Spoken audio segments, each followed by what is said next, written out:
I will now call this meeting to order, the December 9th, 2025 legislative meeting. And Mr. Burdell Williams, if you could start us off with the pledge and the acknowledgement.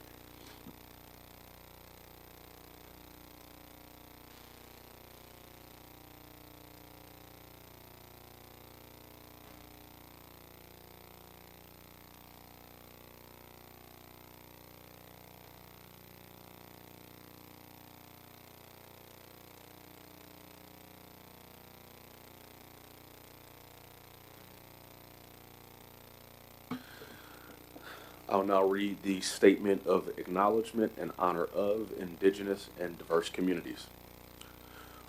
We begin this meeting with acknowledgement of and honor for the many legacies that have impacted our community, particularly those buried over time. Acknowledging truth is critical to building mutual respect and connection across all barriers of heritage and difference.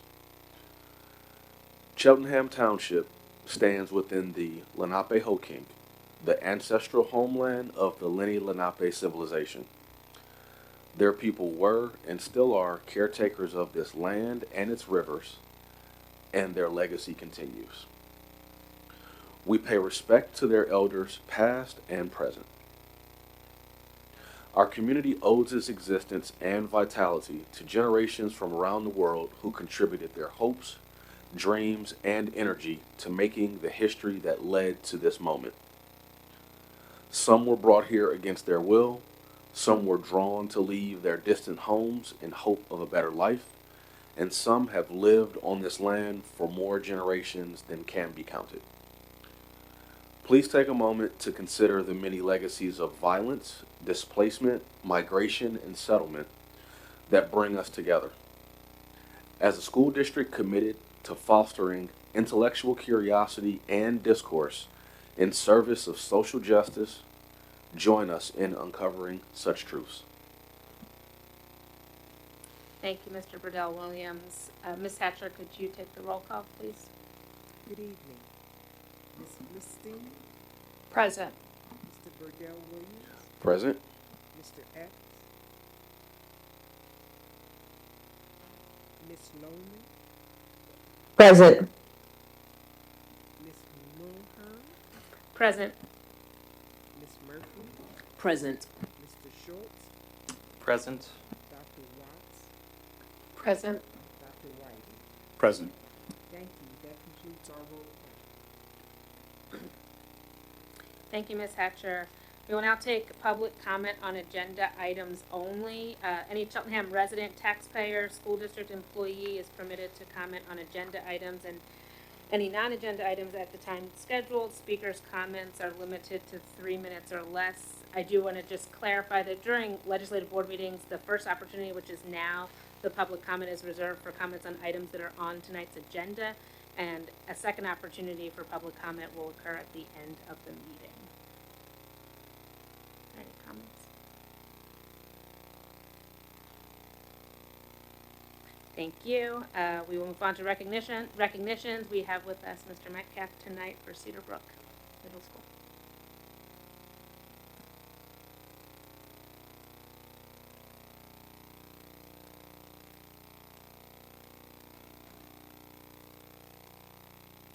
Explain our artwork that we have around, and just thank you for the opportunity. Good evening, everyone, and thank you for being here. I'm excited to share a little bit about what our 7th and 8th grade artists have been working on this year. In our art program, we focus not only on creating finished pieces, but on building strong artist habits that students can carry with them far beyond middle school. One of the most important habits we develop is consistent sketchbook use. Students practice brainstorming, planning, experimenting, and reflecting in their sketchbooks, helping them think like real artists and designers. They are on the back table, which you can pan through to see their brainstorming. Throughout the year, students explore a wide range of materials: drawing, painting, collage, printmaking, digital media, and more. As they move from project to project, they learn new techniques and strengthen their skills, gaining confidence in working with different tools and processes. This variety helps students discover what they enjoy, what challenges them, and how different materials can express different ideas. A major focus of our curriculum is personal meaning and choice. Students create artwork that reflect their own interests, experiences, and identities. They're encouraged to make creative decisions, take risks, and develop their own artistic voice. When students feel connected to what they're making, they become more invested and proud of their work. We also explore how art connects to real-world careers. Many of our projects are inspired by jobs artists do every day, such as fashion design, mural painting, tattoo design, illustration, animation, and more. Students learn that art is not just something that you hang on a wall. It's a powerful skill set that can lead to a wide range of creative professions. Our examples here include ongoing units in color theory, art history, world culture, observational studies, and upcoming units that focus on social issues, mixed media, personal vision, earth sciences, and the integration of the arts in careers. Overall, our goal is to help students grow as thinkers, makers, and problem solvers. We want them to leave 7th and 8th grade feeling confident in their abilities, proud of their creativity, and aware of the many ways art can shape their futures. Thank you for supporting our young artists and the work they do, and I hope you enjoy the art.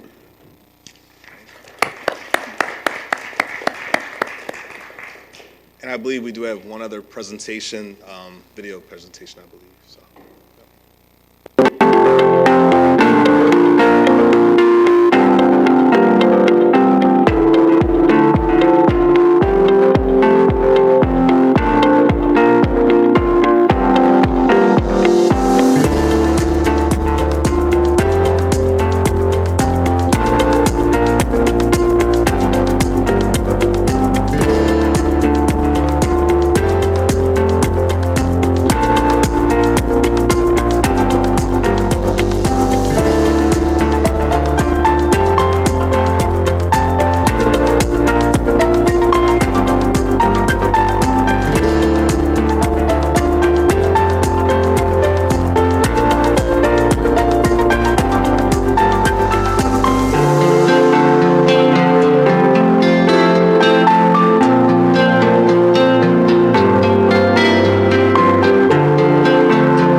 much. Who knew it would be that long, right?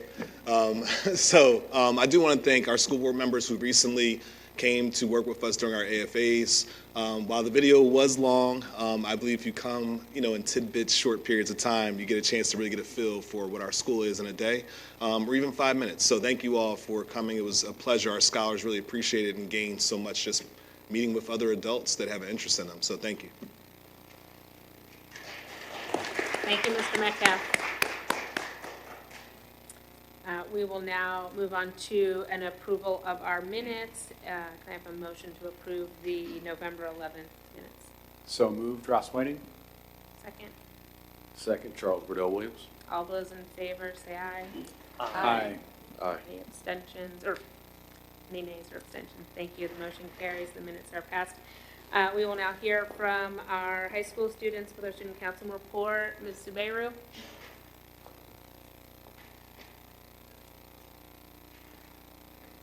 Okay. Good evening, school board members. My name is Emma Zubeiru. Our last meeting was on November 19th. I'll now read out the updates. Charity delivered turkey baskets filled with meal preparation ingredients for Thanksgiving to deliver food to people in need. The student council gave $100 to one of our local clubs, Latinos Unidos, to fund their fundraising events. The Red Cross blood drive was at the high school today. We had 37 people, including several teachers and Dr. Hammond. Easter seals will be on November 19th. CHS purchases toys, then delivers them to life skills programs. On December 10th, winter and band and orchestra will have their winter concert. And on Monday, December 15th, the choral concert will be held. That concludes my report. Thank you, Emma. Solicitor's report. Yes, thank you. The board has not met in executive session since last month, so I don't have any announcements this evening. Thank you. Thank you, Mr. Diazio. Dr. Scriven, your report. Yes, thank you, Madam Chair. And good evening to Board of Directors, to our community. Prior to me getting into my official superintendent report, I did want to delegate some time to Mr. Joshua Swigert, our Director for Business and Finance, with some updates regarding the construction project at Glenside Elementary. So Mr. Swigert, at this time, I'd like to turn it over to you. I should preface by saying that there were some considerations as to whether we were going to look at putting a hold on the development of those 6 classrooms slated at Glenside. And after taking a deeper dive and actually doing a walkthrough at Glenside, we do feel that that project should move forward. That is something that the board will be looking at voting on this evening. So subsequently, we wanted to give a little more context publicly to the community. Thank you, Dr. Scriven. So, as you mentioned at last Tuesday, December 2nd's Finance and Facility Committee meeting, this discussion and consideration was given whether to put a hold on the addition to be constructed at Glenside. A vote that has occurred tonight to approve said project, and that consideration was as a result of a review of enrollment figures that didn't meet the level of the enrollment study that was done by the school district back in 2022 when the feasibility study was conducted. As part of the feasibility study, walkthroughs were performed at each school building, and those additions were as a result of those walkthroughs and the additional programming anticipated and expected enrollment per the Montgomery County enrollment report. We reperformed these walkthroughs in advance of tonight in order to reinforce tonight's vote and the necessity of this project. As a result of those walkthroughs, we identified numerous facility issues, particularly when it relates to student mental health and special education classroom spaces, and the ability to conduct those programs to their maximum potential. So as a result of these walkthroughs, I feel it reinvigorated and reinforced the need for this project to move forward. And in addition to that, this project will also allow for overflow space from other elementary schools as a result of some additional housing projects that are underway within the township. And it will also realign our building space with one of our strategic plan goals, and that is to reestablish a pre-K program, a state-funded pre-K program back within the district, like what we had when we partnered with the MCIU. And that's it. Thank you, Mr. Sparger. Now, if you could direct your attention to the PowerPoint presentation that is being presented. I wanted to just take an opportunity this evening. As a district, we've been working through a series of situations around culture, climate, and safety, which has really necessitated me really kind of formalizing a framework in which we will move forward. Today at the high school, we did have the Center for Safe Schools out conducting the safety assessment of our high school, which will be one of 7 assessments that are going to be done, because we're actually going to do this administrative building as well as our other 5 schools. So the title this evening, Shared Leadership, Our Roles in Crises, Culture, and Climate, a Unified Framework for Principals in Central Office. There's a parallel track, and I just want to speak to that. If you can go to the next slide, please. So our guiding philosophy really is centered around the importance of all arrows pointing in the right direction. You're going to hear that from me quite a bit because it is important that we are not operating in silos, and that as a district we have systemic approaches where all arrows are pointed in the right direction, simply meaning that everyone is following and implementing the same best practices and policies across the system. Next slide, please. So this is twofold, and Principal Teller, Principal Metcalfe are here this evening. They are our site leaders, and then I sit here as one of the system leaders, but not the only system leaders. We have an entire central office team where our main role is to support the site leader. That site leader is the people leader at the school-based level. They are the ones that have the strongest relationships. They are the ones that are driving the day-to-day work. As a central office team, we are making sure that we are giving the support, the resources, and the framework in which there's a shared understanding of what the implementation in our 7 pillars of our strategic plan look like, feel like, and how are they operationalized. Next slide, please. So there's 3 pillars in which we're working from. There's a crisis management pillar, a cultural management pillar, and a climate management pillar. And I want to backwardly map from the climate management pillar. When we're talking about climate management, we're really talking about how do people feel today. When we reference cultural, it reflects how people behave and what they believe over time. And as we're navigating as a district right now, we've had some situations that have arrived, which I'll take as opportunities for growth, which would fall under crises management. And your crises management can test both the climate and also the culture as it exists in the district. We are diligently and collaboratively pushing in to all schools to assess and strengthen both our climate and our culture at this point in time, so that if and when faced with crises, there's very clear processes and protocols in which to implement, regardless of where that would occur. Next slide, please. A shared responsibility to protect students and staff. This is important, and this is the essence of what we do as a district. Just making sure we're on the right slide. I see people double taking. Our role is to make sure that there's fluid coordination.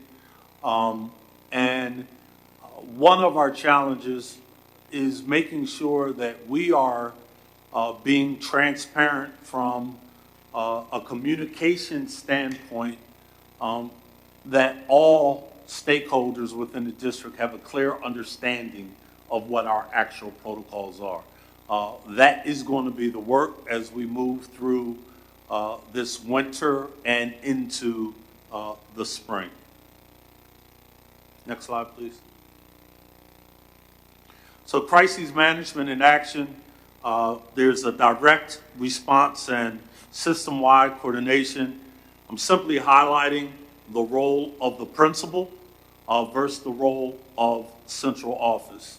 In any situation, we have to make sure that our principal leaders are equipped to be the incident commanders within their respective buildings.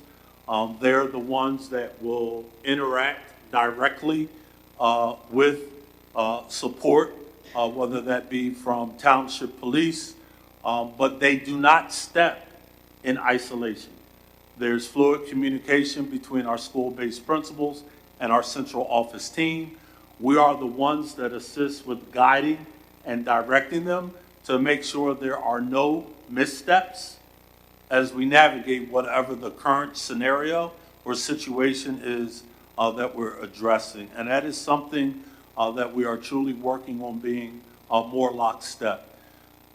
As you have seen in past communications, there's certain instances when a communication may come directly from the principal, which is a lower level issue, or there's an issue which demands or warrants a communication coming from me as superintendent, which will normally go district-wide to all of our community stakeholders. Most communications that come from our principals are just going to that immediate school community. We are currently under the direction of Mr. Kaufman, who's our communications director, working on memorializing Cheltenham School District Communication Playbook, which can be public-facing. We're going to do that collaboratively so that everyone is on the same page with what communication should look like and feel like. Next slide, please. Pillar 2, when we talk about cultural management, we're really talking about the values and the norms, and it directly aligns to our mission and vision. A lot of the work we're doing right now under Portrait of a Graduate is identifying culturally what we feel like our students should have as seniors as they've matriculated now K through 12. What are the characteristics that they should be walking away with upon graduating from Cheltenham School District? We ground ourselves in our diversity. We have established an instructional framework that we are implementing with Fidelity this year.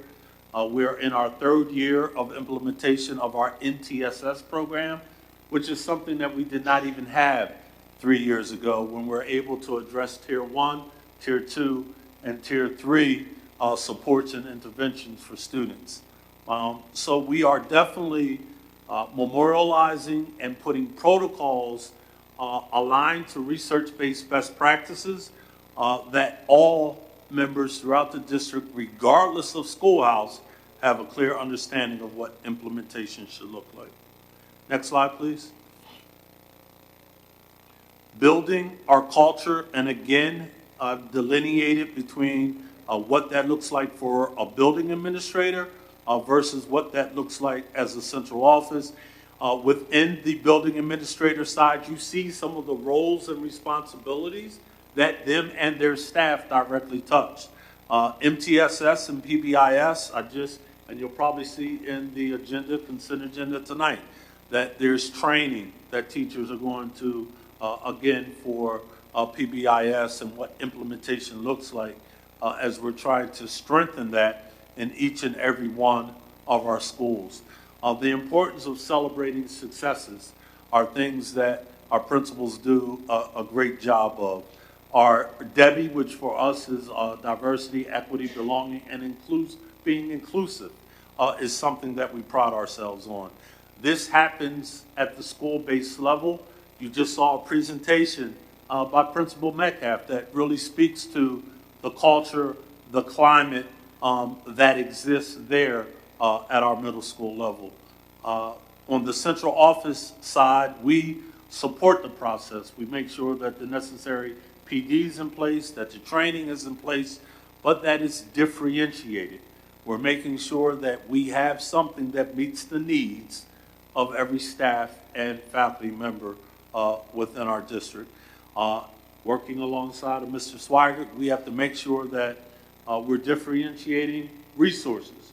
Right now, we're dealing with some climate and safety issues at Cheltenham Elementary School, where we find ourselves needing to allocate additional resources based on what the student data is telling us, just as an example. Next slide, please. Climate management. That's really about shaping the daily lived experience. We are a service model, and that really resonates with me in terms of how I model and how I carry myself. I will acknowledge Cheltenham Elementary once again publicly that I have several emails that I need to respond to, and I want to do that in a way which not just gives those individuals that reached out the necessary information they're requesting, but the communication needs to go out to that community as a whole and then to the broader district. I'll be working with Dr. Catcherbone with some of that, but that is not just based on programs at Cheltenham Elementary. There's a larger piece that we are looking to address. Our Center for Safe Schools, Cheltenham Elementary, will be the first elementary that actually has the assessment done, because we want that done sooner than later so that we can get the recommendations and have another data point which informs what are the additional resources, training, professional developments that we need to push in terms of supporting the folks at Cheltenham Elementary that are working so diligently. Next slide, please. So cultivating a positive climate, monitoring and intervention. Again, this is delineated by what it looks like at the building level and then what it looks like at the central office level. This Swiss data, these early warning indicators are data points that our principals are using each and every day. Just in the last couple months through Ed Affairs, we've heard from both our elementary principals, we've heard from our secondary principals. You can see where they're using perceptual data. You can see where they're using multiple data points to not just address academics, but to make sure that they are addressing the whole child and making sure that they are supporting the faculty and staff to build their toolkits to make sure that on a daily basis, each and every student is getting what they need. We have a team right now up in Hershey on our Office of Ed side, which is really working on defining what is our identity as a district as it relates to academics. How do we operationalize the 7 pillars that we have in our strategic plan in terms of going deeper from a data standpoint and being able to really use the data to give a clear explanation of what our current state is and what our future work should look like. Post-COVID, we can't deny that the SEL is still something that we have to be very focused on. We do that in terms of the additional mental health supports which are available at every school. But we also, again, do that with making sure that we're monitoring the implementation of MTSS with fidelity at each one of our schoolhouses. Next slide, please. I guess this really kind of sums up what I just spoke to, but in a different graphic. When you're talking about the system leader versus what the on-site leader, what that flow looks like, and what some of those data points are that I'm referencing. This just makes it more visually appealing and easier to consume. Next slide. Systemic supports and practice. This is what we are currently doing. This is our current work. I'm remiss because I do need to also upgrade that. Not only do we have the 6th grade Success Academy currently at our modules for our standalone CB East, but we also have the 9th grade Academy at the high school. And that is critical because we're really being intentional about the supports that we know are needed during those transitional years. Next slide, please. This is a unified system of leadership. Again, it speaks to the on-site leader, it speaks to the system leader, and it speaks to collaboratively the importance of us being aligned and not disconnected. Coherence is everything. And if we have a lack of coherence, I use this example all the time. There's no reason for families to have different experiences based on the schools that a child may attend.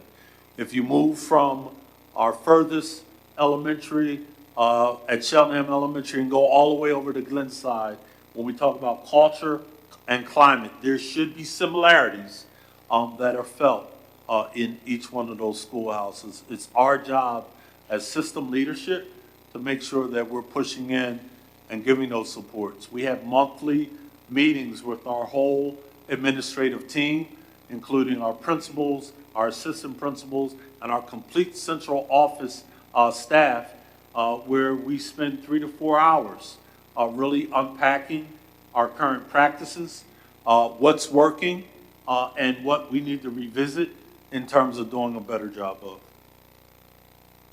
Next slide, please. Again, this speaks from isolated acts to collective transformation. I've been talking about that for the last 4 years now. Now we are truly attempting to make this actionable.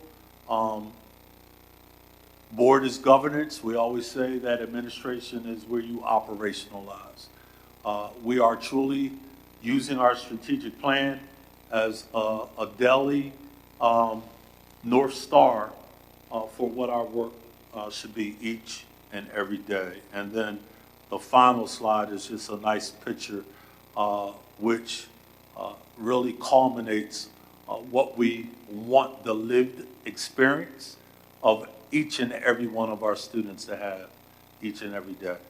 So this will be posted publicly. I'm more than welcome at any time to unpack this further. I know we have a leadership retreat coming up where I will go into more detail around what the data points look like with respect to, minimally speaking, 4 of our 7 strategic pillars. Thank you. Thank you, Dr. Scriven. We will now move on to the board, and thank you, Mr. Swiger as well. And we'll move on to the board president's report. I have a brief report this evening. It is the last legislative meeting of 2025. I think it's the 67th day of the school year, so we're about a third or so through the year. I'm getting a nod from Mr. Taylor. I got the day right. And it is also my first legislative meeting in this seat as president, and I am really honored to be here and to serve the Cheltenham community in this capacity. In addition to the work our board will continue to work on and accomplish to fulfill our district mission, I also look forward to strengthening our communication and our collaboration. We talked about that quite a bit last week at our reorganization meeting, and the words that we all kept talking about were communication, collaboration, and community, the three C's. And so those are kind of my guiding principles right now. Some items that I'd like to highlight before we move on. Mr. Metcalfe mentioned some of us got to go to Cedarbrook Middle School in the last few weeks to be a part of their advocacy for all meetings and those AFAs, which I had heard about as a parent and as a board member, but it was awesome to see them in action, to meet with students. I'm sure the other board members who attended feel the same way. It was just nice to be in a school building and just kind of see a normal day and well, AFAs aren't normal per se, but just, kids doing what they're supposed to be doing, chatting with teachers. It was a great experience, and I look forward to being able to do more things like that in the future. Two items that are on the agenda to be voted on tonight that are separate from the consent agenda are items that come from the board as opposed from the administration, and those items are the reappointment of the superintendent and also the appointment of Ms. Lohman to the Montgomery County Intermediate Unit as our board representative. Ms. Lohman has volunteered to continue with that role, and we thank her for doing that. And I'm also pleased to present for approval tonight an agreement between the board and our superintendent, Dr. Brian Scriven. This contract is for the 5-year period beginning on July 1st, 2026 and continuing until June 30th, 2031. Dr. Scriven has been with us for just over 4 years, and he's currently in his 5th year of his current contract. Under his tenure, we have seen the development and execution of our current strategic plan, a revised mission and vision. We completed a feasibility study and have multiple capital projects that are in process, as we've already discussed a little bit this evening, including a grade reconfiguration, moving us to 4 K-5 schools, 1 true middle school, and 1 high school. We have a curricular renewal process that's in full swing as well, and we have already added high-quality instructional material in K-12 science, 6-12 math, with more to come literally underway as we speak. I couldn't list all of the accomplishments that have happened in the last 4 years, but I did want to highlight a few of those. Dr. Scriven's commitment to Cheltenham is evident and to us, and we look forward to continuing working together. Thank you. That concludes my report, and we will move on to committee reports. First up, Financial Affairs, Mr. Schultz. Thank you, Madam Chair. The Financial Affairs Committee met on December 2nd in the administration office and with a hybrid Zoom option. Following roll call and approval of minutes, the board received interim financial statements update, which I would encourage folks to look at the numbers in the spreadsheet. I will not try to reiterate all of them in this report. There's a lot of great data in there, and the bottom line is we are moving in the right direction, and there aren't any major surprises in our budget so far. We then received an update on the state budget, which has been passed. Round of applause for that. Cheltenham is estimated to receive a total increase from the state of $2.6 million, which is an increase above and beyond what we had anticipated in our budget by around $1.36 million. So that is great news to hear. And in addition to that, there was a change in the funding formula for cyber charter schools, which we are expecting to receive approximately $400,000 of lower expenditures. So that's less about receiving. But the bottom line is this was very good news for our local budget, which is welcome because there are a lot of anticipated increased costs coming down the pike. More on that in a minute. We then received an update regarding our food services contract. Our food services contracts in Pennsylvania can be renewed for up to 5 years. Due to material changes in our district, for instance, the reconfiguration of 5th and 6th grade into elementary and Cedarbrook schools, administration is recommending that we opt to do an RFP process 1 year earlier than we would normally have to. I want to make sure that that's announced clearly here as well, because that will involve community input, and I would encourage anybody listening to send notes to our business manager, Mr. Swigard, with any thoughts or opinions. And for folks in the school communities, stay tuned for your opportunity to have taste tests next year in the winter. We then received an update around Eastern's operating budget, which we will be voting on this evening. Cheltenham students have continued to benefit from the Eastern Center, and we have an increased enrollment this year than we have in previous years. And the way the budget is calculated is it depends on how many students are attending. So this evening we will be voting on an operating budget for Eastern for our portion, which represents approximately 8% increase total, which is $111,000. We discussed how much our scholars get out of this program and frankly how worth it is. The next item, this is a heavy agenda by the way, so I'm sorry for going longer than usual. But the next item was a presentation regarding the Act 1 opt-out resolution, which is another item we will be voting on this evening. For those unfamiliar, Act 1 index is a state law that restricts how much a school district can increase taxes.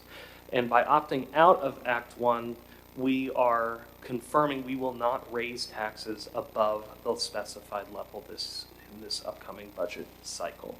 So that will be likely approved tonight and discussed.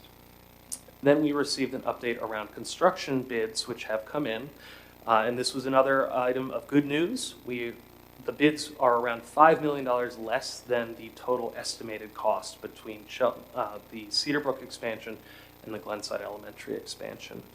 This translates ultimately to a lower potential need for debt service, which would translate to a lower potential need for tax increases in future years, / the ability to dedicate resources in different ways towards our mission and vision.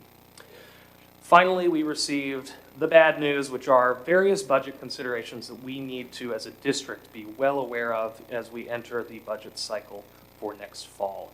This includes things like increases in transportation costs, which are contractually driven, as well as salary contractual obligations, and medical costs, which we have a little bit less control over and is dependent on the need of our covered employees.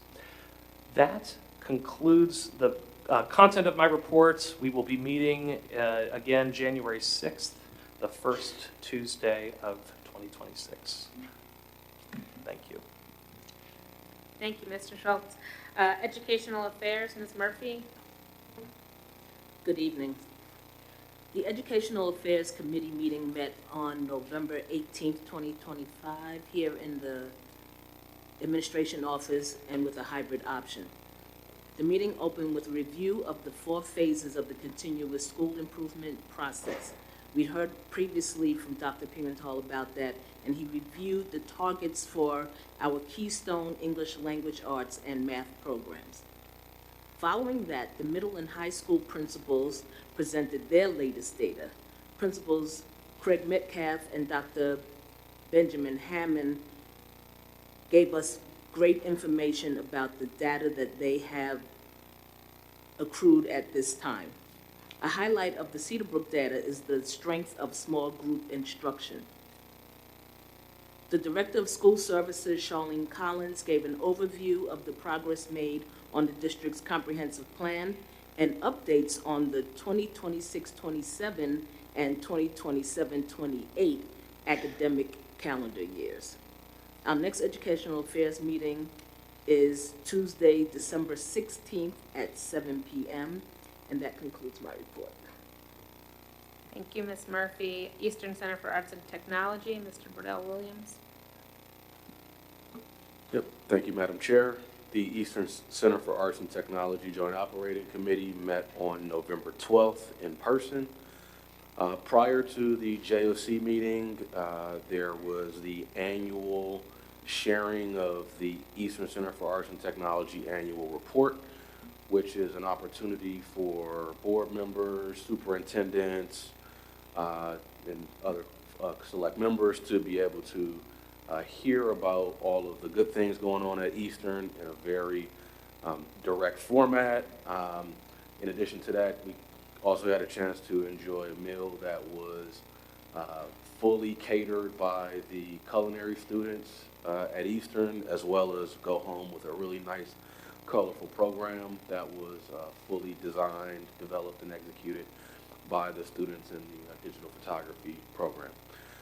As a part of that 2024-2025 annual report, there were a few things that I did want to highlight for Eastern. One, through Eastern Student Diversity Recognition Program, they recognized 25 outstanding students, some of which were self-nominated and some nominated by their teachers.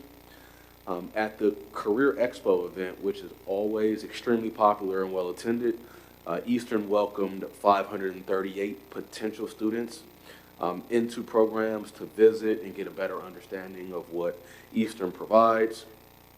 In addition to that, one of the large points that I've shared here and at least once in recent history is Eastern's efforts to continue to expand their college credit articulation agreements with schools in the area to help provide the dual enrollment opportunities that legitimately state that the programming that's offered at Eastern in some way is in fact equivalent in addition to what someone may see at a community college or one of the local universities in our area. In a big summary, the students at Eastern Center for Arts and Technology in the last year, the 2024-2025 school year, earned 987 industry standard for certificates, 857 of which are recognized by the Pennsylvania Department of Education. Every student who left Eastern earned at least one certificate. So each and every student who walked through the doors at Eastern left with some industry standard certificate, and those vary in complexity, including those for our cosmetology students where the number of hours required to earn this appropriate certificates require that they are there 2 of their last summers in high school. So they are investing a significant amount of time and energy into these certificates. They are not just a thing to do, right? 31 students from 11 of Eastern's programs took part in paid internships. Always one of my favorite highlights about the real world experience that students get at Eastern. Through those internships, students are provided an opportunity to apply what they've learned from Eastern's programs and gain skills needed to be successful in the workplace. Absolutely invaluable experience. Love it. Love hearing about it as well. Our student leadership organization at Eastern Skills USA had another extremely successful year. 42 students competing at the state level, with 1 student winning gold. For the awareness of the community and the board, Eastern Center for Arts and Technology is one of the state of Pennsylvania's smallest career and technical education schools. However, consistently at the top when it comes to the number of students recognized for their accomplishments through Skills USA. Again, a true testament to what happens at Eastern. And then lastly, but very important, Eastern welcomed 8 new team members last year. 2 employees stepped into new roles, and then we also, said adieu to a few, actually 3 colleagues who actually retired from Eastern last year. So following that event, I was at a table specifically very honored to be with Dr. Scriven, our former board president, Pam Henry, and a 2017 Cheltenham High School graduate, Fred Fox, who is currently the director of facilities at the Eastern Center for Arts and Technology. Fun fact for all of us out here in the community. And thinking through the actual JOC meeting, which was very riveting and exciting following the annual report and the dinner. There were a number of items that were approved under academic affairs, personnel affairs, facilities, financial affairs, and policy, but there are a few that I want to highlight. One of which is our November Student of the Month. Everybody's going to look at me strange and say it's December. Why are we talking about November? Because we approve the Students of the month prior, related to the timing of the legislative meeting here in Cheltenham. So the November Student of the Month was Carly Bunkin. She is a Springfield Township High School senior, as well as an Eastern Center for Arts and Technology student in the Culinary Arts program. Interestingly enough, when Carly visited Eastern, She was torn between culinary, collision repair technology, and welding repair and technology. One thing that she knew is that she wanted to go to Eastern and do something with her hands, and also apply some critical thinking skills. She was elected by her peers as the Skills USA AM session president, and was excited about the opportunity. At the most recent awards night, which was in May of 2025, she received the Director's Award, Culinary Arts Junior Award, and the Straight A Award, which again, all high honors at the Eastern Center for Arts and Technology. After graduating from Eastern and Springfield Township High, she plans to attend the Culinary Institute in America to study food business with the goal of eventually owning her own small business or working in international food export. Other items of importance, I just have a few more here. I know I'm also going long. Thank you, Mr. Schultz, for laying the groundwork for that for me today. The September 30th enrollment for Eastern was at 674 students. That is an increase from 660 from last year, and is it does not reflect the number of students that were not able to take advantage of Eastern's programs. And so with that, the 2026-2027 program offerings were approved, including the new construction management program, which will provide an opportunity for at least 30 students that are on Eastern's wait list to have an opportunity to take advantage of their programs where they had not previously had that opportunity. Over time, under Dr. Plesnarski and the current JOC, Eastern has grown their student enrollment capacity by 75 students, and with the addition of the construction management program, up to 105 in 6 years. So love the work that they're doing there. And last but not least, wanted to recognize 3 Joint Operating Committee members who were exiting and finishing their terms. First, Ms. Tara Connor Halston, who had been on the Joint Operating Committee with me for the last 6 years, from Hatboro Horsham. Thanked her for her work.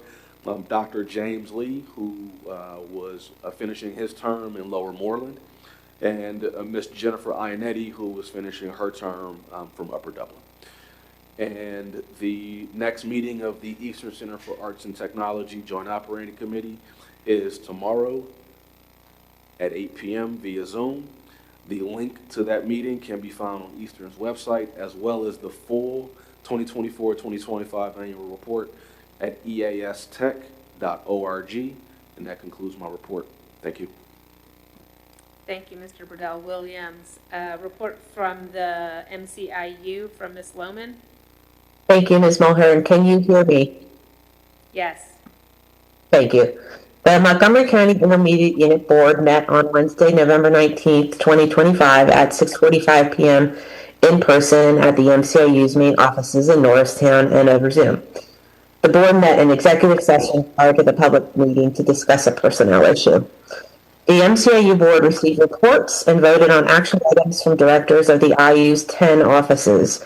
Highlights from the meeting include the Office of Business Services presentation and included an update on the passage of the state budget, which means that the MCIU did not need to sign the $15 million revenue anticipation note as anticipated. RBC Capital was thanked significantly for waiving its $15,000 fees for preparation of the RAN, and TD Capital and others were thanked for developing a plan to continue services for children if the budget had not been passed. The legislative report included an update on the many changes to the Pennsylvania School Code which accompanied the passage of the budget. A summary of those changes was provided to the MCIU board, and I have passed that on to our board as well. There was discussion of board policies for first read only and those for approval. Clarification will be added to the policy on board meetings to specify that individuals attending a board meeting virtually will be allowed to make public comments because the MCIU board does not accept email comments. Human Resources announced that most of the MCIU's member districts would be participating in the Fall Education Fair on Monday, November 24th. The fair is an annual job fair which connects educators and support staff with Montgomery County school districts. An MOU was approved with Winning Mercy University to offer tuition discount programs for eligible MCIU and member school district employees. on select degree and programs. Among the many service agreements that the board authorized was one with the Upper Perkiomen School District for the MCIU to provide 2 half-day sessions on the essentials of co-teaching. Just wanted to highlight that the MCIU offers that. The board also authorized a service agreement with the School District of Springfield Township for the MCIU to provide professional development on a framework for inclusive curriculum design for the 2025-2026 school year. Patan, or Patton, depending how you pronounce it, received approval for the 3rd keynote speaker for the Pennsylvania Department of Education's annual conference, which is on making a difference, educational practices at work, which will be held on February 25th to the 27th in 2026 in Hershey. This 3rd speaker will present on transition assessment, building the foundation for future planning, and building bridges, interagency collaboration, and expanding transition networks. The next MCIU board meeting will be held on Wednesday, January 28th, 2026 at 6:45 p.m. in person at the MCIU's main office and also over Zoom. There will be no meeting in December 2025. This ends my report. Thank you, Ms. Lohman. Facilities, Ms. Blitzstein. Thank you, Madam Chair. The Facilities Committee meeting was held last week on Tuesday, December 2nd, 2025. The following agenda items were discussed. First was working with FMX, getting everyone familiar with the process of preventative maintenance. Then we saw stadium project photos, the end zone of the football field. This past week, they were on track to begin the actual field, laying the actual field. We saw updated photos of the bleachers, visitor and home side, and the press box. We got an update on the Wyncote Elementary basketball court, which had been deteriorating, and found out that concrete work had been completed to repair the basketball court. We received some financial updates on the bids that were submitted for the Glenside and Cedarbrook construction projects, which you heard, which both came in below the anticipated numbers. And as you heard earlier, we did discuss holding the Glenside addition construction project and proposed further conversation with the Glenside staff, which, again, as you heard, has since taken place. The following items will be on the consent agenda for approval, as you have heard: the Glenside addition construction project, the Cedarbrook addition construction project, and track and field equipment bids. And I know that many of us are looking forward to our incredible track team being able to host track and field meets. The full presentation for the December 2nd meeting may be found on the district's website homepage by clicking on the school board, then committees, click on facilities, drop down for the 25-26 this year's presentations. Next month's hybrid meeting will be held on January 6th at 7 p.m. here at the administration building and on Zoom. This concludes my report. Thank you, Ms. Blitzstein. The liaison group has not met since our last meeting, and we are planning on meeting this Monday, December 15th at 8 a.m. via Zoom. The next report is policy. Ms. Lohman. Thank you, Ms. Mulhern. The policy committee met on November 13th, I got that right, 2025 at 7 o'clock p.m. After roll call and approval of the minutes of the August 26th policy committee meeting, the meeting moved to old business. 12 policies were presented for second reading, and those policies are now on the agenda tonight for board approval. They are listed in tonight's agenda. I am not going to repeat them, but they are all there. During the new business section of the meeting, 2 policies were discussed. They were policy in AR 217, which is about graduation requirements, and policy 102, academic standards, and that relates to graduation requirements as well. Currently, students must earn 28 credits in order to graduate, a minimum of 28 credits to graduate, which includes 9.5 credits of electives. The proposal was made by administration to reduce the number of credits, I believe, to 21. I apologize. I do not have my notes from this meeting in front of me, so if I misspeak, it's on me. I apologize. there was a rich discussion around what should be considered for graduation requirements. Should world language continue to be a graduation requirement? Should something else be different about how we go about teaching world language?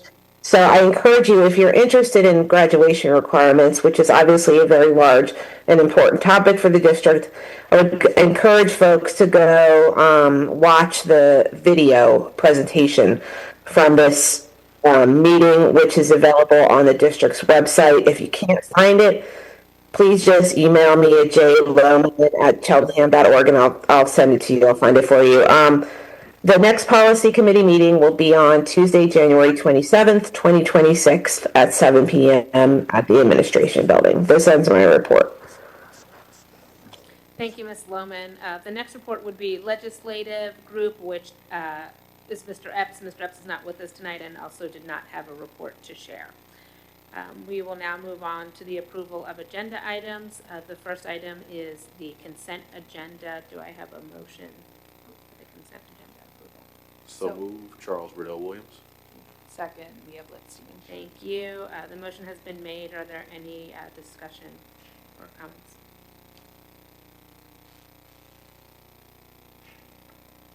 Ms. Blitzstein? Oh, Dr. Whiting? So just want to acknowledge, as a former track and field athlete who grew up in central Pennsylvania with a healthy fear and respect of Cheltenham High School's track and field team, the new equipment they are getting, and by the way, that was 20 plus years ago that I was there, and they are still excelling and instilling in others a healthy fear and respect of their abilities. This team deserves nice things because they are constantly excellent, and I'm very proud to be providing them with some new equipment that will ensure that legacy of success continues. Thank you. Ms. Blitzstein? Yes, I just wanted to shout out our 10 new volunteers who we're approving on this consent agenda, and also remind people, if you are not an approved volunteer and you think you might want to chaperone a spring field trip, to please get your paperwork in now, because it does take a little bit of time. And because it does take a little bit of time, we appreciate you that much more for getting it done and getting it in. And thank you for showing up for all of our kids. Thank you. Any other comments? Mr. Schultz? I wanted to acknowledge and thank Lindy Communities for the donation to the district. We don't often see acceptance of donation items in our consent agenda, but whenever I do, it's very thankful to the support for our students in our district. Also in this consent agenda is the aforementioned bidding process results for 2 major construction projects. I wanted to thank our administration for such a robust process, and one that yielded very positive results for our district's and our district's future debt service. I also wanted to acknowledge the presentation that Mr. Swigert provided earlier this evening, providing some additional context as to why the Glenside addition is indeed strategically important for our district to continue. So thank you for that information, that context, and that due diligence. Thank you, Mr. Schultz. Any other board comments?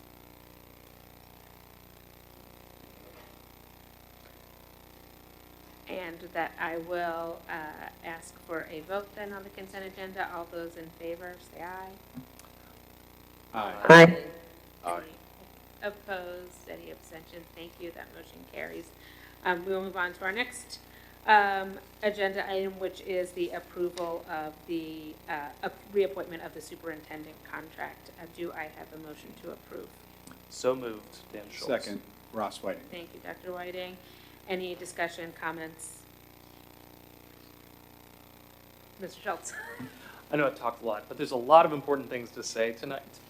I am very excited to vote positively for this agenda item. Dr. Scriven, when you joined our district a little over 4 years ago, it was a very different board. However, I was on it, Mr. Riddell Williams was on it, Ms. Lohman was on it. I remember when we were evaluating superintendent applications, fighting for your application to come through, and I'm glad that we did. The impact you've had on our community in this, I'll call it short period of time, we have stability that we didn't have before. We have a suite of amazingly talented hires in central administration and our building level principals. And I'm just so thankful for the dedication you have brought to this district, both bringing your expertise back home, but also the perspective that you've brought as an alum. And I don't know what we would do without you, so I'm so glad that we have you sticking around for another 5 years and keeping that ball moving forward. Thank you. Dr. Whiting? Sure, thank you. I have the honor and privilege of working with dozens of superintendents in my day job. And now as a board member, I have the privilege of working with you. And so I see a superintendent who is diligent, who is transparent, who is strategic, who is always growth-oriented in his thinking. And in my experience, even more so than many of our colleagues across the field. And it's a testament to your work and your diligence in the field to do that.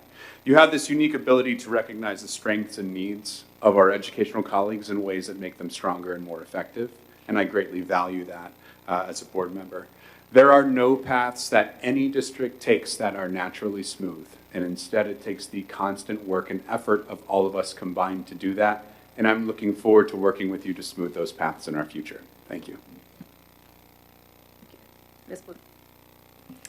I second everything that's been said here, much more eloquently than I could put it. But I also want to say I really appreciate how you center our kids in really everything, and that you've formed the Superintendent's Council to hear from our kids directly means a lot to me as both a parent and as a board member and as an educator, because they are at the center of all we do. So I appreciate that and look forward to the next 5 years. Mr. Bedell? Yeah, as a parent, as a board member, public health advocate, public health professional, I do approach my board work with a little bit of a unique lens, but Dr. Scriven, I too appreciate how you literally take our student opinion, parent opinion, community opinion, and formulate that into actionable steps that we take as a community. I recognize the huge personal toll that this job has on any individual. I appreciate and respect you for accepting that duty, and as one board member, believe you are the right person for the job. So again, also, thank you for coming to us with a recommendation for a renewal. We're happy to review it for more reasons than what I just shared. But again, as one board member, looking forward to the next 5 years. Thank you. Any other board comments? Ms. Murphy? Thank you. I definitely appreciate the dedication and the care that you display every single day for not only the community, but the children of the school district. And I'm grateful that we have another 5 years to experience what it is that you do best. Dr. Watts? As someone new to the board, I have not yet had an opportunity to work with you, but part of what drove me to actually run for this position was the quality of leadership I see happening here in the district, having been here for 18 years and both of my sons graduating from here. So I'm very excited to work with you and to support your the next stretch of your tenure, because I've seen what's happened so far. So thank you for staying. Thank you. Thank you, everyone. And I know Mr. Epps was disappointed he could not be here tonight, especially for this vote in particular, and wishes he could vote via proxy, a resounding yes, but he cannot, so I would just offer that in his honor. And I'm also going to point out, it's not just 5 years, it's 5 years after July 1, so we still have about 7.5 months right now. Yeah, so it's plus 5. It's not just 5. Yeah, every second, yes. Thank you so much, everyone. All those in favor of the approval of the reappointment of the superintendent, say aye. Aye. Aye. Aye. Any opposed? Any abstentions? Thank you. The motion carries. And our next our final vote is the appointment of the Montgomery County Intermediate Unit representative. Again, Ms. Lohman will once again serve in this role, and we need to vote to make that official. So if I could have a motion in favor. So moved, Charles Burdell Williams. Second, Mia Blitzstein. Thank you so much. Any comments from the board? Ms. Blitzstein? I'm very grateful that Ms. Lohman is our representative and uses her time towards this in addition to the board. And I feel really secure knowing that she's our voice in the MCIU and that we're getting information like we just heard about co-teaching and all the things that the MCIU offers. So I appreciate you, Ms. Lohman, and I support this wholeheartedly. Thank you, Ms. Blitzstein. Any other comments? All those in favor, say aye. Aye. Aye. Any opposed, any abstentions? Thank you. That motion carries as well. We are now at the point in our agenda where we will take public comment on non-agenda items. Again, any Cheltenham resident, taxpayer, school district employee is permitted to speak on agenda items or non-agenda items at this time. Speakers' comments are limited to 3 minutes or less. If you speak, you can come to the podium, state your name and where you reside in the district. If you are joining the meeting via Zoom, you are welcome to use the raise hand function to participate by making a public comment that way as well. I see no one in the room making a comment. Mr. Kaufman, any hands raised? Thank you so much. The last item here on our agenda are information about following meetings, many of which will be occurring in the new year, aside from educational affairs next week. And with that, I will ask for a motion to adjourn. So moved. Second. Thank you. The meeting is adjourned.